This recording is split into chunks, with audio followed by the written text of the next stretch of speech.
जब civil cases आगे चलते हैं तो बहुत सारे केसेस ऐसे होते हैं that they get settled during the course of the trial.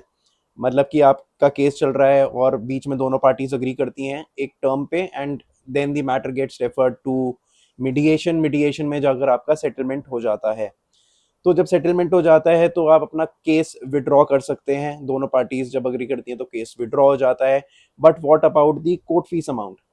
तो जब आपका केस सेटल हो जाए, आपके पास ये राइट है कि आप अपना कोर्ट फीस का जो अमाउंट आपने कोर्ट में दिया है उसको भी आप क्लेम कर सकते हैं। तो उसका प्रोसीजर थोड़ा कॉम्प्लेक्स होता है। उसमें आपको कोर्ट में एक एप्लीकेशन लगानी पड़ती है कोर्ट फीस रिफंड के लिए।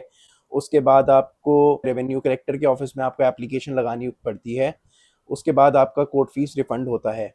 बट जो मेन फोकस पॉइंट है इस वीडियो का वो ये है कि अगर आपने ये सारी फॉर्मेलिटीज़ पूरी कर ली हैं, तब भी अगर आपका जो कोर्ट फीस का अमाउंट है वो डिपार्टमेंट आपको नहीं रिफंड कर रहा है, तो आपके पास क्या रेमेडी है।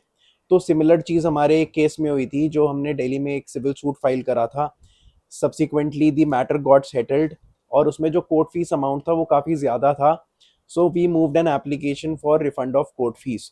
कोर्ट ने वो एप्लीकेशन अलाउ कर दी। उसके बाद हमने एसडीएम ऑफिस में अपनी application they the refund of court fees की, क्योंकि वहीं पे जो रेवेन्यू ऑफिस है वो भी वहीं पर होता है एसडीएम ऑफिस में दिल्ली में।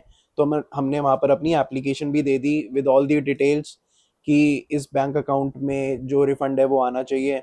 But despite all efforts of the client, जो कोर्ट फीस है वो रिफंड नहीं हुई।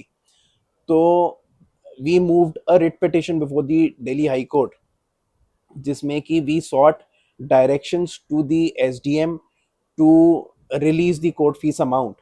तो इस रिट पिटिशन में क्या हुआ कि we move this petition, petition got listed, and the very same day जिस दिन petition for the first time list हुई थी, उसमें ही रिस्पोंडेंट स्टेट की तरफ से काउंसिल आते हैं एंड दे अग्री कि हम जो ये अमाउंट है we agree to refund this particular amount. तो वो रिट पिटिशन सेम डे ही डिस्पोज ऑफ हो गई।